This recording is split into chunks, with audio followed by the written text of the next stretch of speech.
Hey, Thomas M. Copeland here, and boy, do I have a hell of a show for you today. We've got Gil Junger. He's the director of 10 Things I Hate About You and directed more than 10 seasons of Ellen. He's here to talk about his career, wisdom, and knowledge gained over 40 years in show business, and he's even going to trade some stories about Heath Ledger. But we get so much deeper than that. We get down to fundamental levels of humanity, talking about things like rejection, overcoming deep, dark obstacles, and vulnerability. You do not want to miss this one. It's a banger.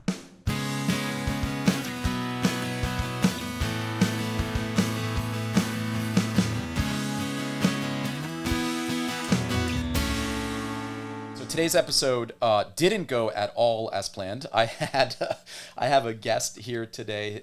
Is Gil Junger. He's a writer, a prolific writer and producer,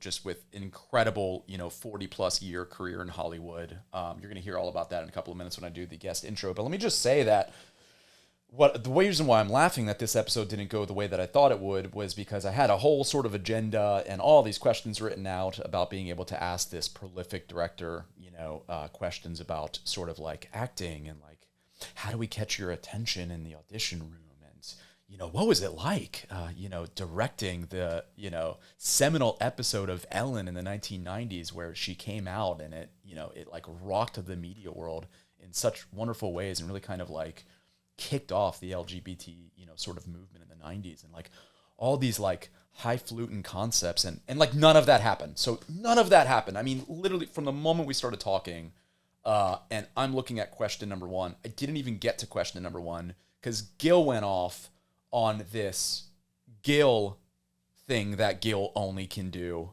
You'll hear it and like instantly reeled me in and hooked me in and like we were off and running to the races. This is about a 50-minute interview, so I don't want to spend too much time here. I want to actually just get into it and give you the meat of this thing, but it's incredible. The level of vulnerability that Gil shows, the level of vulnerability that he gets me to even kind of start to show on my own, and just the way that he approaches the work that he does is just mind-blowing. I want to say, as part of some credibility here, I took Gil's workshops about a year and a half ago. I have taken a lot of acting workshops and classes with a lot of coaches. And I can tell you that so far for this season, I've only invited one acting coach onto this show, and it's Gil. And that's because he profoundly affected me personally, and the way I approach auditions and the way I approach roles and on screen and on stage in my performances. So truly, he has made a tremendous impact on me. And that's why I wanted to bring him on. So without too much further ado, I want to go ahead and bring in Gil and start the introduction and bio with Gil. So let's get started on that. If you're an actor serious about your craft, then you know you're serious about improving your read, your presentation, and your on-camera delivery. And there's no faster way to sharpen your skills than with detailed collaborative feedback from your fellow actors, directors, casting directors, coaches, and other creative professionals in the industry. So, how do you get in front of the people you need to impress? With Show Coach. Available for Apple and Android, this exciting app gives you a stage to showcase your work, including self-tapes, reels, and monologues, specifically to solicit feedback from the professionals who can hire you. And for a limited time, Show Coach is absolutely free to use. Industry professionals can apply to become a coach and earn money for critiquing student posts. Download the app as a student or coach from your mobile app store or visit showcoach.app. That's showcoach.app to learn more. Show Coach, artists encouraging greatness. All right, so welcome back to the Big Break Podcast. And today I have a treat for you guys. I am as excited for my guest today as I hope you are. Today's guest is Gil Junger. He's a director, writer, producer, and is a prolific powerhouse of creativity, perhaps best known for his feature debut, 10 Things I Hate About You. I know you guys all know this movie and love it as much as I do. And also the transformative coming out episode of Ellen. In addition to that, Gil has directed 5 feature films, 250 episodes of primetime TV, and 12 pilots. But his life's mission is to inspire all creatives to disregard their self-limiting beliefs, embrace and unleash their creative genius onto the world. Gil formed the Breakthrough Company, which crystallizes Gil's 48 years of experience and offers a simple 3-step program to master the art of the audition. This radical approach challenges the long-standing acting techniques used for audition process, which Gil believes causes 9 out of 10 actors to sound exactly the same. He wants to be the one to help you who doesn't. So, with that, Gil, thank you very, very, very much for being here. I'm so excited for you taking the time. It's been hard to get you because I know you're a busy man. So I'm just really kind of honored and blessed to have you here. Thanks for taking the time. I know I'm psyched to be here, and we've had a little bit of experience together, and I'm a fan of yours. So it is my pleasure. Well, thank you. I appreciate it. That's awesome. Well, let's get into it. I definitely want to talk about all the things that we talked about in the intro here, specifically my experience with the Breakthrough Company and my experience with you. And we'll save that for the end. But to get there, let's learn a little bit more about you and your career and kind of how you got here. And so, first and foremost, when I did my workshops with you, it was about 1.5 years ago, I went and learned in preparation for this interview, March of 2023. And of course, with Hollywood these days, a lot of what I talk about with the guests on this podcast is about how much things change so fast. And I mean, even just the last 18 months, things have changed dramatically with unions and AI and streaming and everything else. So tell me a little bit about what the last 18 months have been like from your perspective and vantage point out there in Hollywood. Well, I'm in a fairly fortunate situation where I can kind of do what I want or not do anything at all if I don't want to, which is lovely. Hard work has paid off. It only took 48 years. But for me personally, all of the changes haven't really affected me, only because I'm sort of an independent guy, and I wrote a movie. I took part of that 18 months. I wrote a film, actually a big scope film. I adapted an internationally best-selling novel into a screenplay, which I'm crazy proud of. It's actually, I think it's the best. Well, I don't think it is the best thing I've ever written. Wow. And so right now I'm in the process of putting all my ducks in a row to sell it.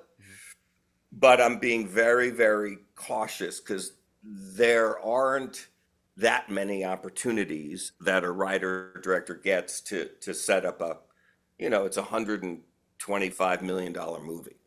So, and unless you're a branded IP like Spider-Man or Iron Man, they're not that eager to share that much money, especially with what they see as a rom-com guy. So I know when I walk into a studio at Warner Brothers or Sony or wherever I go, I know what they're thinking. Okay, well, it took the meeting because you got a pretty good reputation, but why do you think I'm going to give you $125 million when I can get Michael Bay or whoever, Ridley Scott, or to handle the amount of action in this movie?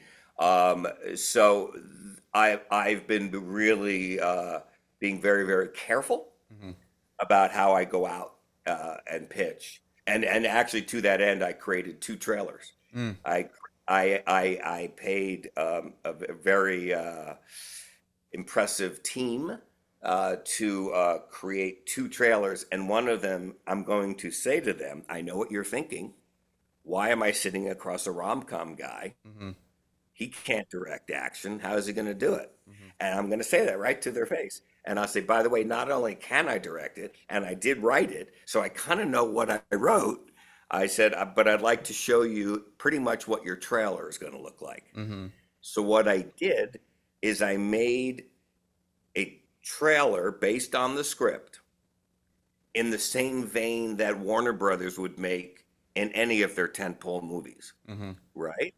And I actually hired the company that makes the majority of ginormous movie trailers. Interesting. So they know what they look for. Yeah, smart. Right? And then what's the other trailer? What's the style of the other trailer then? Is it in contrast? That's interesting. One is a straight marketing one, and that's a good question. And then about 6 months after I made the marketing trailer, which is, it's incredible, the same people that made a lot of the trailers for Barbie did this. I mean, they're wizards. Yeah. Anyway, so then the second one is more of my personal vision.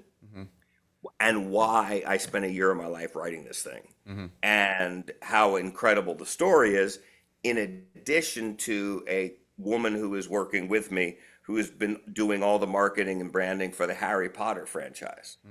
That's what she's responsible for. She fell in love with the script and gave her 2 cents in this second trailer about why she thinks not only is it timely, but it's also a franchise ready film. That's awesome. All right. Well, now we're departing completely from the agenda, but I'm okay with that. We'll come back to it. No, I don't need that. Let's go. Yeah. Go back. One more question, which is, so I'm very interested. So when you write this, screenplay adapted from a book, and then you're starting to think about the trailer, which is essentially the pitch. It's a pilot. It's a visual representation of the film to sell it. Do you write that pilot based on what you know about it? Like, is that pilot written and then shot? I'm calling it a pilot, but I mean the trailer. Film? The trailer is written and shot for that specific person. Is that correct? You would write that separately and shoot that separately, and that's got its own budget? No. I asked my friend at Warner Brothers, who I told you did the Harry Potter franchises for 11 years. So she knows a little bit about marketing. And I asked her point blank, who is the best trailer making company in the world? And she said the Silk Factory in London. And she says, but Gil, they're very expensive. And I said, okay, well, at least introduce me to him. So she does. And then I talked to the guy. He's very charming. And he said, look, I know you're just a guy as opposed to, multi-billion-dollar studio. He said, let's do this. He said, I'm a huge fan of yours. 10 Things is one of my favorite movies of all time. Send me the script. Let's see if at all first I respond to it. And then if I do, let's see what we can do to help you out. And I was, oh my God, that's so nice. So I sent him the script. Literally 2 days later, he said, Gil, this is a hit movie. This is an incredible script. Because what you've done is you've created a big action movie with a very strong emotional undercurrent. Like there's a real love story in here. And it's not just action for action's sake. And he said, that's, it's not easy to do. How can I help you? I said, well, give me a break on the trailer. And, he was, let me just say this without making him have a million directors calling him. He gave me a ginormous discount with the understanding and the gentleman's agreement, if and when I sell the script, not even make the movie, if and when I sell the script, I pay the rest.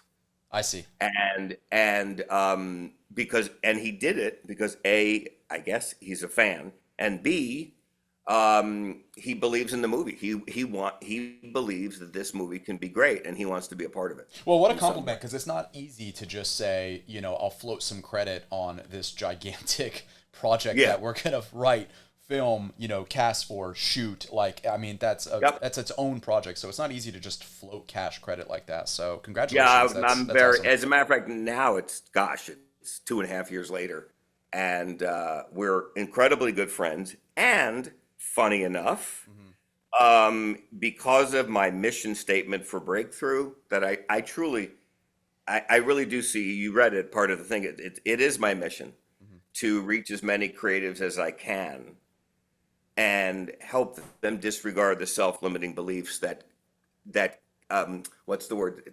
Strangle their creativity. Because you cannot create a brilliant performance from a place of fear. Yeah, makes a lot of sense. Can't. Yeah, you just can't.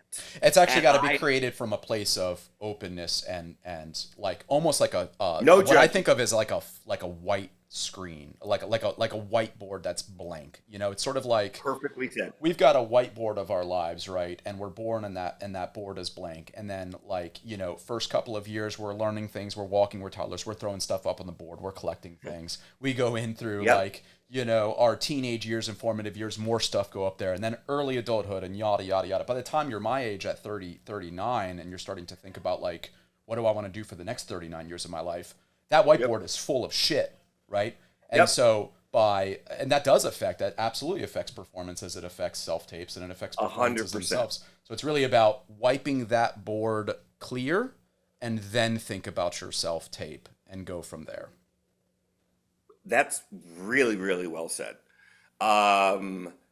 You're 39. God, you're old. I'm not old, man. I thought before you said that, I thought we could have become friends.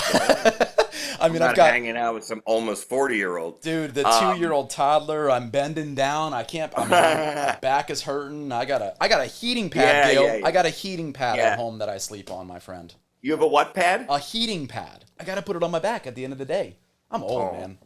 I'm old. Anybody out there who's not quite 39 yet? If you're not quite 39 yet, you'll have a heating pad by 39. I promise you. Oh yeah. No, I remember around that time I was having back problems too, because we're not really designed to. It doesn't matter. That's a whole. Well, actually, and really, I mean, in the line of work we're in, like, it's. I mean, I've been thrown downstairs on stage. I've slid across stage. I've fallen over on screen. I've tripped on. I mean. I've beat the shit out of my body, over the last couple of years, but before that as well. And especially if you're playing very active, because you're obviously in great shape. So it's, if you're doing that kind of shit, you're gonna hurt yourself. No doubt. That's a whole other episode. We'll cover how to take care of your body another time. But I love what you just said about the whiteboard, and I'll tell you why. Because I'm a person like most intelligent creatives, filled with self-limiting and self-judgment, right? Mm-hmm. And I'm not saying this for shock value. I just want your audience to quickly get, oh, he's one of us. Because people sometimes that come to my workshops or my Q&As or whatever they do, or they hear me speak, they think that, in their mind, they're not going to say it, but he's older, he's rich, he doesn't know what the struggles of a young actor. How could he possibly know? Mm-hmm. And what I do immediately when I'm talking to diffuse that is, and I tell the story, and it's true. In my late 30s, your age, I was certainly one of the top 10 sitcom directors in the world. Not in LA, in the world. And I was working constantly going from show to show, network to network. The networks were throwing monopoly money at me. Mm-hmm. I had Ferraris and, supermodel dating and House in Bel Air. And I loved every second of it, right? That was also the year, it was actually 38. That was also the year that I tried to take my own life because I thought I had no value. So on the outside, if you would have met me then, oh, he's fun, he's such a nice guy, la, la, la.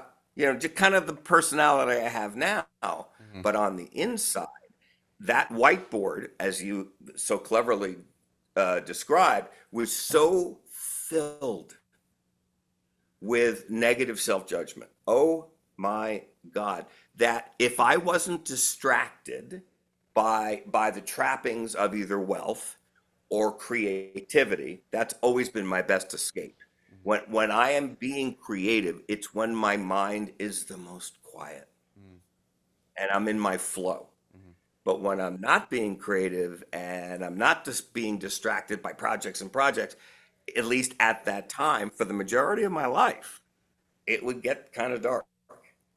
Because those voices in my head from that whiteboard were, well, you're not as smart as your brother, and you're not as this, and you're not that, and maybe too bad you're not taller, and why aren't you directing movies, and you can't direct movies, you're not smart enough, da-da-da. All of that messaging was crippling. Now, and you described it really, really well, by the way. It was only 8 years ago, which is kind of shocking. I had this, I met a spiritual psychologist, and I know that sounds very LA, and at first I thought, oh, please, do not even talk. No. I was like, go put your yoga pants on and go talk to your other healer friends. How did you get introduced? I have to ask, how did you get it? Did somebody recommend it? No, I was working out on there's a thing in Santa Monica called the Steps, and it's 185 wooden steps up and down, and people very often are there, and there's gorgeous people there because it's Santa Monica, and I thought, well, I'll meet someone, and I'm being honest, and I'm walking up and down the steps, sweating like a pig, and I meet this beautiful woman, and she's going up, and we ended up talking. And I spoke to her for just like 5 minutes, and I thought to myself, this something is very different about this woman. She's incredibly grounded. She's so confident without being arrogant. There was just something extraordinary about her, and I had to ask her out. I see. I mean, Okay. it wasn't even a question. And just before I'm ready to ask her out, and I'm not shy. And like it never would occur to me that she would say no. Okay, I'm a little delusional, but I've always been Throw it very on the whiteboard. Just throw that on the whiteboard. That's in the top right-hand corner of the whiteboard. delusional confidence. That's right there. Top But right-hand corner. anyway, just before I was going to get her number and then continue with my workout, she said, "What do you do?" And I didn't want to say I'm a director because, especially with beautiful women in this town, it totally changes the dynamic. All of a sudden, lieutenant, and now all of a sudden I'm handsome, right? I didn't need that, so I just said I'm in entertainment, and she said, "Oh, a lot of my clients are in entertainment." And I thought, "Oh shit, she's a lawyer too. She's a fucking entertainment lawyer. This girl is it. This is Mrs. Younger." And then I said to her, so what type of work do you do? Are you a lawyer? And she said, "No, I'm a life coach." And I swear on my parents' life, the girl that I was about ready to propose to, I put my hand on her shoulder and said, "Oh, that's so cool. I got to go."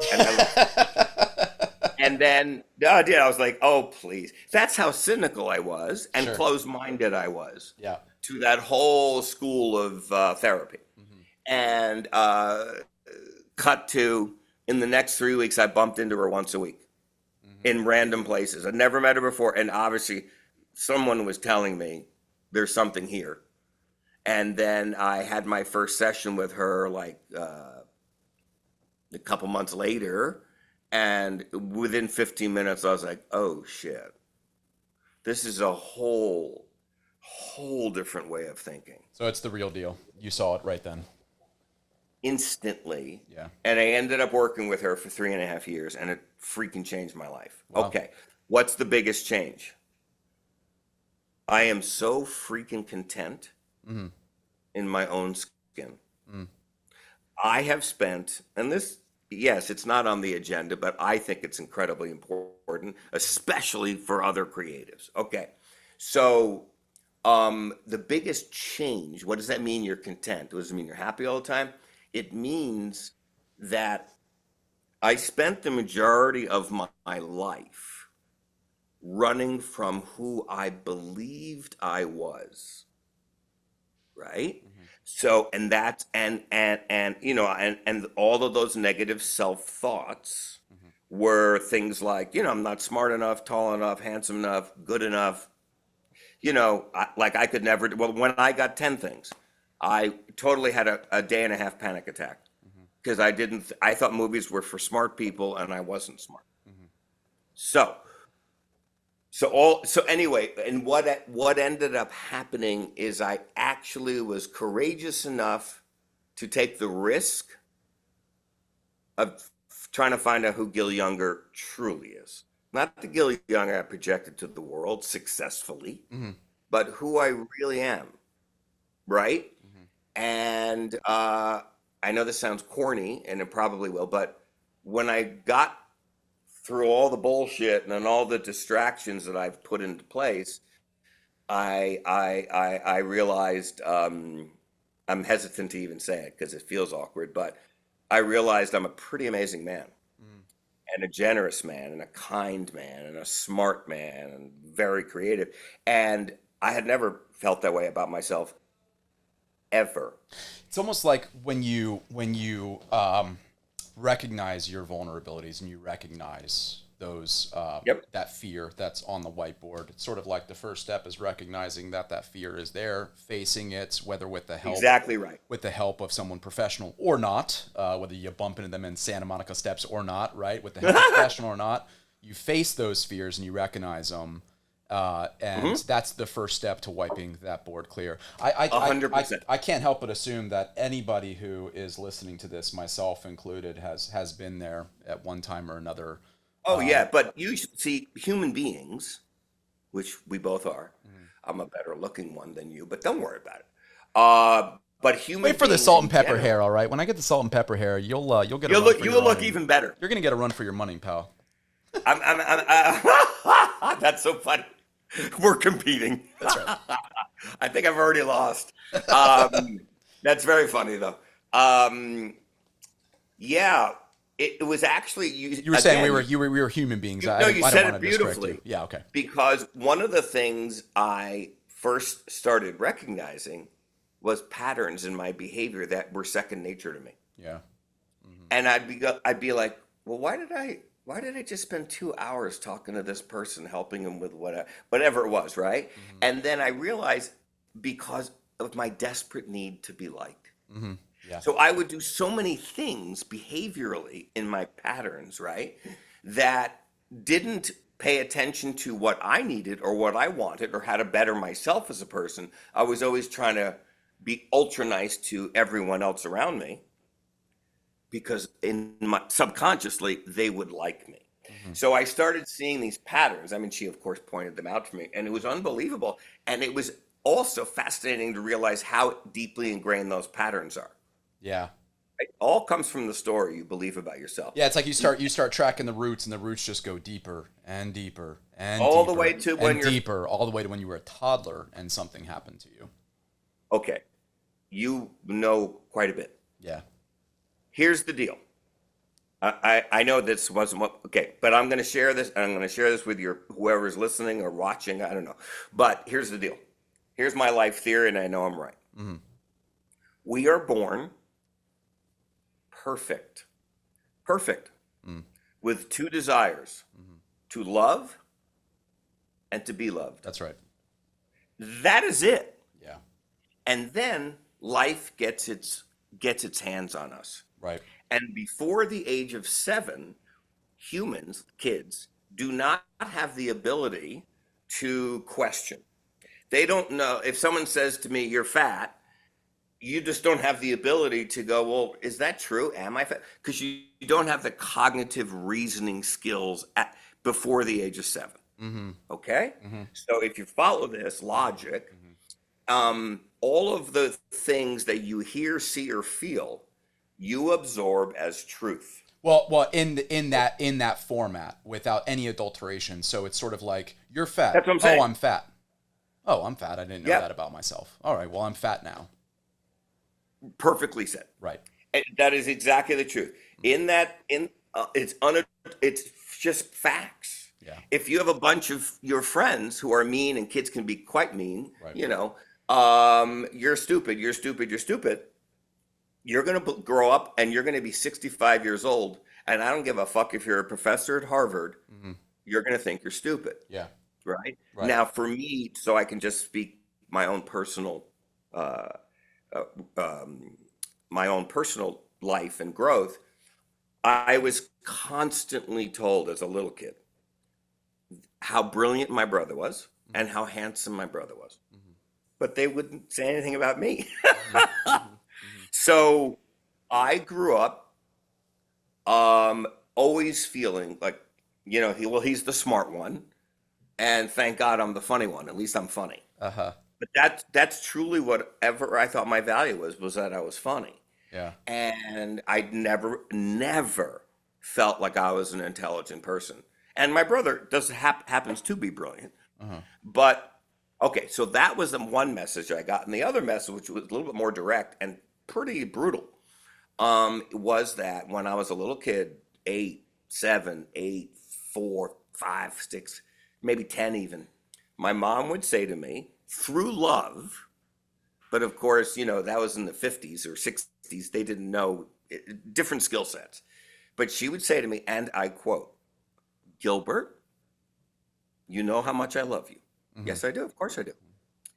Honey, no woman is ever going to stay with you for the long term.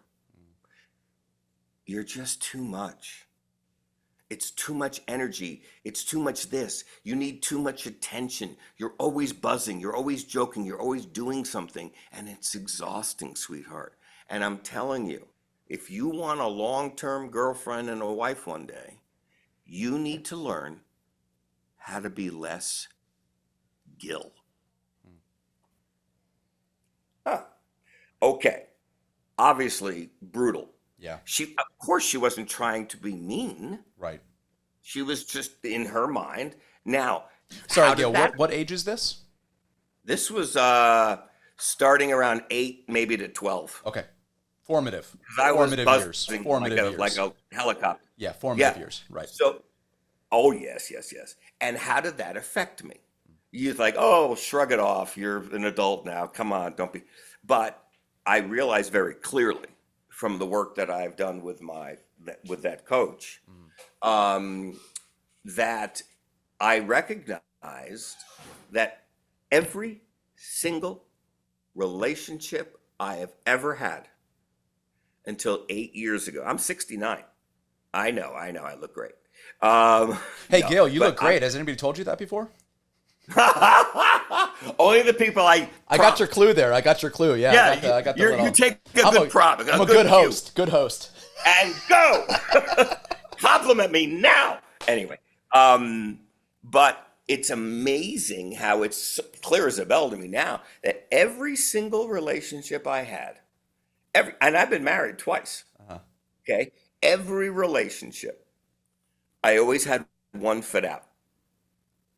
Why?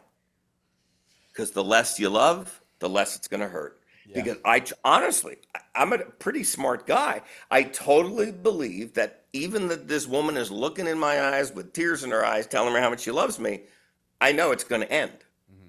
Because I was told it was going to end as a little kid. And you absorbed it for right? what it was. That's right. You absorbed the facts. So that affected me for 60 fucking years. Yeah. Right? And it's only the 2 girlfriends I've had since this awakening, if you will, or this unpeeling the layers and to realize, to reintroduce myself to Gil, I actually decided, you know what, maybe they won't leave me.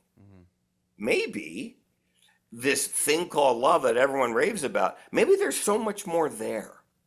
Why not just go for it? And I am telling you, dude, the last 2 relationships that I've had, so different, so rewarding, so blissful, and also challenging. I mean, love isn't easy, but when you don't have that voice in your head, you know, she's going to lose respect for you. She's going to leave you. If you don't have that, right, you're free to say, you're just not afraid. Yeah. You're just not afraid. Therefore, you can love better. And same thing, I can write better. Yeah. That directly translates into creativity and open everything. 100%. Right. That's the line. 100%. Right. Because I'm not afraid of someone saying, well, that's a stupid idea, like I used to be my whole life. Yeah. So let me ask you something. I don't give a fuck what they say. Yeah, that's right. You touched on something that I've personally felt, which is, well, you've touched on a lot of things that I've personally felt. One is that I've got that corner of my whiteboard too, where I think you said you called it blind confidence. Is that what it was? It was like no, I was just kidding. Yeah. I have that too, though, but that's totally true. Like I have that as well. That's a beautiful thing. Yeah. But it does lead to something that I think psychologists call this. Maybe there's a psychologist out there that's going to correct me with an email, but it leads to something called imposter syndrome, which is a colloquial term for no, dude. Right? I am, dude. Yeah, you know. You've been here. I used to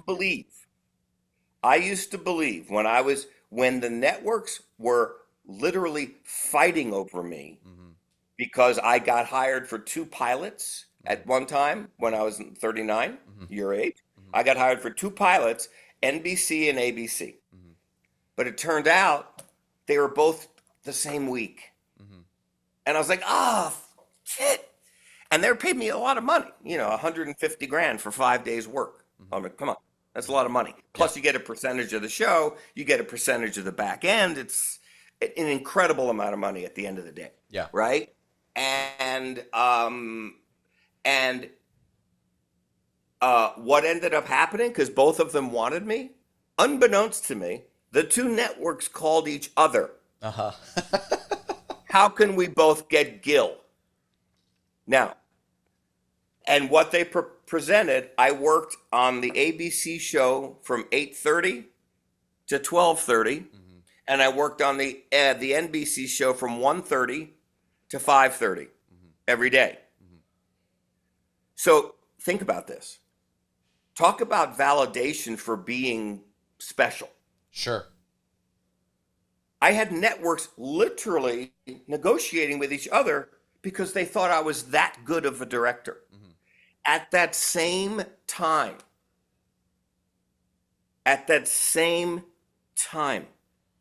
with all the external validation a human being could possibly get, girls, Ferraris, houses, millions of dollars, everything saying you're special. Right. I believed that any day now they're going to figure it out and they're going to fire me. Imposter And syndrome. this is how it was going to go down. That's right. Hi, Gil. Boy, that you don't even have to worry for the announcements. That pilot you just directed, it's on the air. That's an incredible work. Yeah. And this is my fantasy. Yeah. Thank you. Oh my God, it's so nice. Actors love you. Oh wow, that makes me feel great. You're so funny. I mean, people just really that's so cool. But Gil, we realized beneath all of that flash, there really isn't much substance to you. Yeah. You don't really know a lot about the world, about politics, about things that really matter. And I'm sorry, but we're going to have to let you go. Dude, that was a dream I had on a fairly regular basis when I was at the peak of my career. That's imposter syndrome. That's right. And it's brutal. It is. It's brutal. And, okay, now wait a minute. I got to teach you something, if I may. Please. Okay? I'm sorry. I hope I'm not taking too much of your time. You're good. I am starting a world speaking tour, and that starts in August 31st in LA. And then I go for the month of London. I'm talking all over London, and then on to Mumbai and then Istanbul. Wow. Cool. The name of the speaking tour is called Surviving the Creative Brain. It's also the name of my book that's coming out the first quarter of next year. Okay, why am I doing all of this? Because, as I said to you, that gift of basically self-love that I have learned 8 years ago is really, truly the messaging I'm trying to share with actors. Okay? Because actors are prime for imposter syndrome. Right. And factually and medically. Listen to this, and I talk about this in my talk. Medically proven with CAT scans and PET scans, the more intelligent and the more creative you are, the greater propensity that you have for imposter syndrome, depression, suicidal ideation, and believe it or not, schizophrenia. Now, I have done so much research on this because I'm fascinated by it, because I've lived it, and I'm like, why all of a sudden is I would be so often depressed. Oh, like crazy depressed. But then that afternoon, I'm like, woo, let's go, let's do it. As soon as you get in front of people, that's when you get in front of people. Ding, ding, ding. Right. That's the difference there. That's the door that you walk through emotionally, is that now you've got to put on the show because you got to go be Gil Junger to everybody else. But when the Gil Junger comes and I was home, good at the show. I was good at the show. Right? Right. Okay. So in this research I've done, it's fascinating. You look through time of the greatest artists, not just actors. I'm talking the greatest artists, the greatest creative minds in the history of man. Yeah. And it's unbelievable The higher and higher they go into the stratosphere of artistic brilliance, the crazier they become. Can I guess here? more- Can I guess here? The Chaplins, the Brandos. Yes. Am I All on the those right- am I on the guys right that track? committed suicide. Correct. Correct. The Hemingway. The Hemingway, the Renoirs, the Van Goghs, the Monets, Leonardo. They all went, if they stayed alive long enough, they eventually went crazy. Literally crazy. Thinking of And I'm Hunter gonna give Thompson you too. one I'm thinking of Hunter S. Thompson too. I just got through all of his books, so I'm an audio book file, and I just got through all of his books from Fear and Loathing in Las wow. Vegas to all of his tapes to all of his archives that he wrote when he was Wow. younger. It's really fascinating stuff, actually. It's brilliant, and I mean, he talks about these things very early on when he's in his 20s, working in New York City for a paper, scraping by. He talks about these things. And he Yep. talks about if he lives long enough to be able to write enough that people read, like he'll just off himself and he'll be happy. It's mind blowing. Yep. Wow. Now, so what I am sharing with this workshop with the Breakthrough Company is I'm unraveling that without being preachy. I mean, I wouldn't hit it as hard as I'm hitting it with you. Yeah. But my dream and my goal, and I'm going to do this, is I take tremendous pleasure out of inspiring actors. You probably got that from working with me. Definitely. I mean, it Absolutely. makes me high. Yeah. I love actors. Absolutely. I love the craft. It's an incredible gift.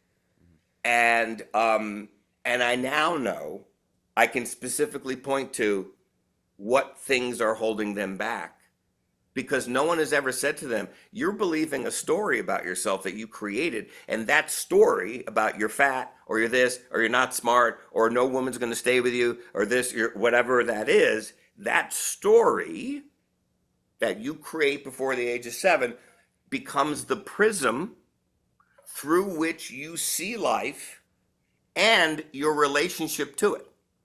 Okay? Right. And that prism affects everything you do, every decision, how you kiss, what you wear, who your partners are, and yes, how you audition.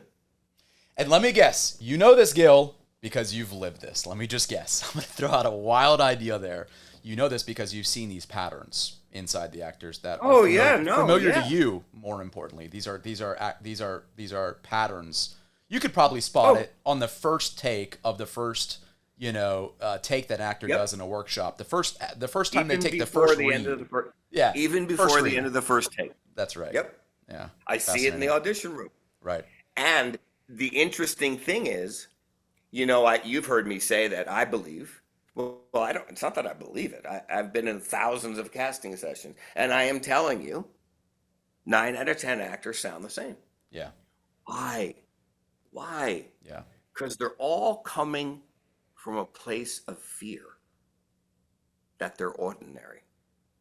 So they all jump onto the bandwagon that I shouldn't say all because I don't know all, but I'm saying the great majority of acting audition workshops teach the same thing. And what is that thing? You get the character, you get the sides, and how do you prepare? Maybe not you, because you just have a natural gift, and I'm not saying that to flatter you. You do. You have a natural gift. But the way actors, they prepare is the way it's taught. Everyone teaches it. It's amazing to me that, okay, here's the sides, okay, here's the character, and then what you do, you analyze. Okay, what was the moment before? What was the moment after? What's the snapshot? What's the objective for the scene? What does he want? What is he willing to do to get it? And then you apply all of these different character traits that you think would be in line with a person who's on the surface, the casting, what did they say? Character breakdown. He's a handsome guy and he's in great shape and he's got cool tattoos and everyone loves him. But beneath those gorgeous blue eyes, sadness. Yeah. You've read those. Totally. And I already know where you're going with this. Play that? Because also the script says he grabs a coffee cup as he addresses. And so every actor grabs a fake Yes. coffee cup Correct. and addresses the And line. how about all of the parentheticals that go with it? Right. Yelling, angry, sad, Right. trying not to laugh, trying to stop laughing, Yeah. tense, Yeah. irritable. But so everyone reads the same lines the same fucking way. Why? Because from birth, you now unfortunately have this prism that says you're not special. Yeah. So if you're not special, God forbid you show a piece of yourself in the audition because you're not special. But you see clues. I wish I had a script in front of me. You see clues that are in the script: happy, sad, yelling, angry, laughing, fearful, and you think, "Oh, that's what the director wants. So that's what I'm going to do." Oh, good. I got a clue. Well, let me tell you something. Let me tell you a couple of things. Two things. One, I've been in a bazillion casting sessions, probably in the thousands, that's for sure. And I have never once, and let me repeat this, I have never once walked into an audition with a concept of what I think the actor should be played like. I'll repeat it. I have never once walked into an audition with an idea of how I want the character of Jim played. I want you to show me, you, the actor, I want you to show me your version of Jim through your eyes, right? But no one does that. That's why they all sound the fucking same, because they read the stage directions, they read all the bullshit, and they have the same processes. Now, what is wrong with that process? And again, this is a little bit of blasphemy to the acting community. But what it is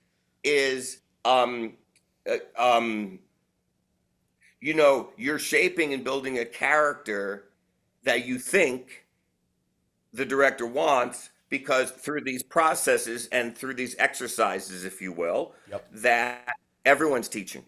Yes. All right. Because you want the role. Because of course you want the role. You want it. You're like a golden because retriever. you've got to prove that you're an actor.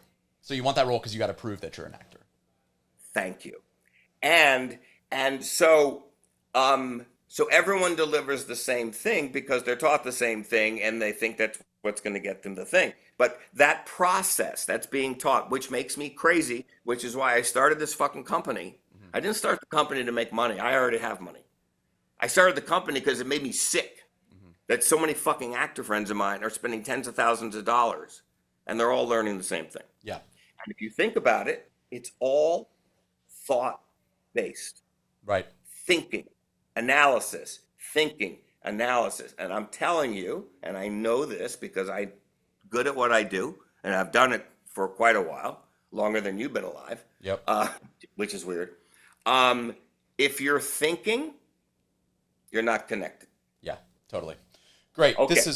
Hold on. This is beautiful. I gotta roll you back because I know you're passionate about this. I know this is your okay. last Sorry, mission I got a little carried away. This thing can go on for 3 hours. Sorry. Don't apologize. This is beautiful. So let me ask you this though. So I know this experience because I have written and produced commercials from my own production company, Art and Union. I've done a number of commercials, and so I cast for those commercials, and I will tell you that this is my experience as well. I go through the casting tapes, and every take is exactly the same. And I can't tell you why I chose certain actors, but they must have done something different. That's right. And also, on the last commercial that I wrote and shot, I was planning to hire two characters for that I had written, and I could not find an actor for the second one, so I just did it. So that tells you my experience, that I had this exact experience that you have as a director, seeing your gazillions or at least thousands of auditions, and hence through line to why we're here today and why you do what you do. Let me ask you this. Okay. There must have been something unique about some of the actors that you have hired. I'm thinking 10 things in the ensemble that was put together with 10 things. What was it about one or some or all of those actors? Was there something different that they did stand out Absolutely. Yeah, help me understand why then, given everything you just given, why those actors were cast. They must have done something very different from the moment they walked in. 100%. Very clear and very good question. It's simple. They showed who they are, as opposed to trying to play or be an imposter of what they think people wanted. They didn't give a fuck. Either they're too naive, or they're just confident. They just showed a reflection of themselves. They were authentic. Yeah. Period. Heath Ledger. I had read literally 253 guys Wow. before I cast Heath. Now, if I read 253 guys, okay, that means casting probably went through 2,500 guys. Yeah. Because casting, Marcia Ross, who is the head of casting at Disney, knows that I'm picky, if you will. And so she told me that she'd have to read about 10 people to send me one. Right? And that's just one just to see the tape. And then I decide bring him in. Got it. But anyway, so I'd seen 253 guys. And it was all basically the same thing. Great looking guys, one after another, and basically playing the same thing. Okay, fine. And then she says to me, we're in one of these long sessions. I was 3 weeks out. And I didn't have my male lead. Oh, shit. Like, shit. Yeah. And Disney's Pressure's already on. talking about postponing, and they're going to postpone. And then Andrew Lazard, the producer, who's now a huge producer, said, Gil, you don't want them to postpone. Because if they postpone a month, there's a chance that the movie will never get made. No, okay. So anyway, Marcia Ross said to me, hey, Gil, I don't know this next guy. He's never worked in America. He's never done a movie, but his agent called me as a favor. And so I'm sorry, but I have to use your time for this favor because I really respect this agent and I've got a good And he said, look, there's this kid, Australia. He's really green, but there's something extraordinary about him. So just bear with me and you can cut him off halfway, whatever. Okay, fine. So she said, his name's Heath Ledger. I said, all right. So the door opens. Heath walked about 4 or maybe 5 steps into the room. There were 5 women, 5 casting women, and me. Okay? And he took about 4 or 5 steps walking towards me across this big audition room, which must have been so intimidating for the actors. And I thought to myself, this is the truth. He didn't even say hello yet. I thought to myself, can I swear? Yeah. You already have. You already have, by the way. So yes. Sorry. Okay, I'm bad. I'm a bad person. But I literally thought to myself, if this fucker can speak English, I'm going to hire him. Honestly. Then he sits, hello. He sits down, and there was 10 pages of sides, 10 pages. Big cold read. Yeah, big cold read. Yeah, 10 pages. And he got to the end of the first page, and I said, okay, I'm cool. You can put your sides down. And he reeked out. I saw it on his face. And I do love actors. I said, no. I said, I know exactly what I'm doing. And I said, this is a good thing. I can tell you can act. Okay? Put the sides down. This is a good thing. And all the casting women were like, what the hell are you doing?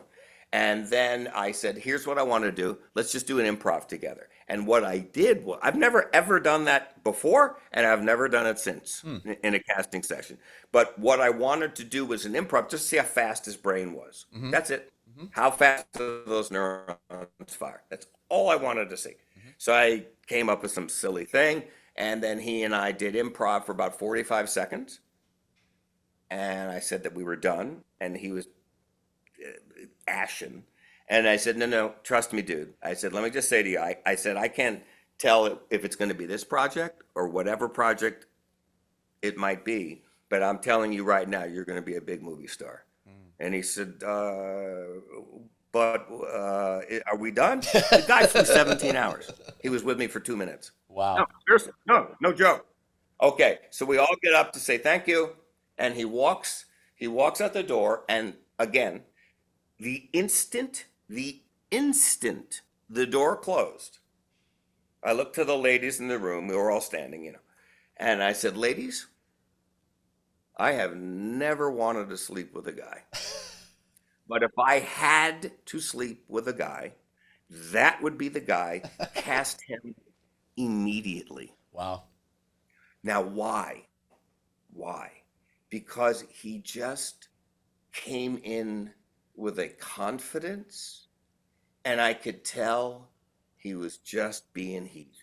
He was just reading the words. He didn't have any of the affectations of any of these parentheticals, angry, sad, nervous, happy. None of that. Maybe because he was too naive, or maybe he hadn't worked on it yet. Or could it be, Gil, that he walked in with that white blank slate? Was that whiteboard blank?